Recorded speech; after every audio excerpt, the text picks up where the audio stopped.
The Office of the Senate Sergeant-at-Arms is seeking the assistance of Davao police authorities on the implementation of the arrest order against alleged rapist and religious leader Apollo Quiboloy. In a message sent to INQUIRER.net, Police Regional Office 11 spokesperson Captain Hazel Tuazon says the Office of the Senate Sergeant-at-Arms asked him for help but has yet to provide them with the arrest order's copy.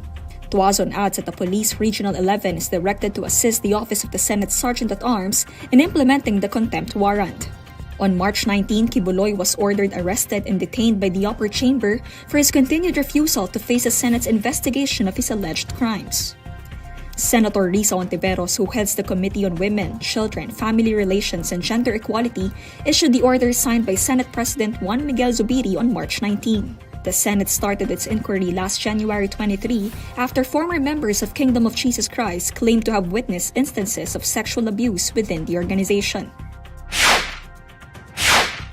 National Security Advisor Eduardo Año and his counterpart in the United States discussed coercive, aggressive, and deceptive actions by Beijing in the South China Sea as a diplomatic row intensifies between the two Asian neighbors.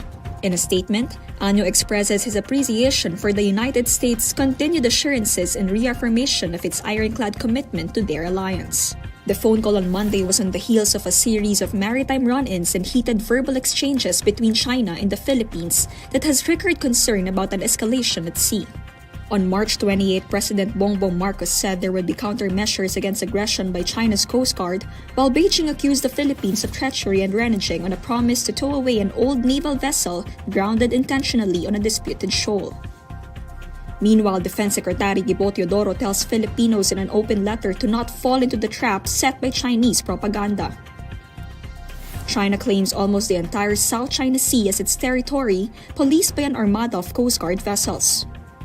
The country maintains its responses have been appropriate in the face of Philippine encroachment. The rows come at a time when the Philippines and United States are deepening military ties, frustrating China, which sees Washington as interfering in its backyard.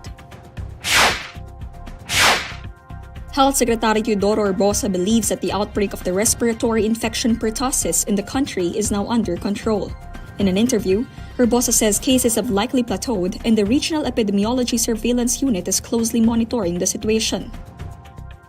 Orbosa assures the public that there is nothing to fear about pertussis since there is a vaccine available to fight against the disease. Despite this, the Department of Health chief stresses the need to protect the population, especially children, from the dangers caused by pertussis or the whooping cough. Orbosa also reminds parents whose child is within the age group of 0 to 5 years old to schedule their child's vaccination since pertussis is common among children in this age group. However, the vaccine will only be administered to asymptomatic people. Local businesses are extending their support to a viral victim of an April Fool's prank by a food shop promising a hefty cash reward. On April 1, a local takoyaki shop challenged its followers on Facebook to have their logo tattooed on their foreheads for a prize of 100,000 pesos. Unknown to a certain Ramil Albano, the challenge itself was meant as an April Fool's prank. Albano saw the challenge as an opportunity and had the takoyaki shop's logo tattooed on his forehead and commented on the post, which says that he is already doing the challenge.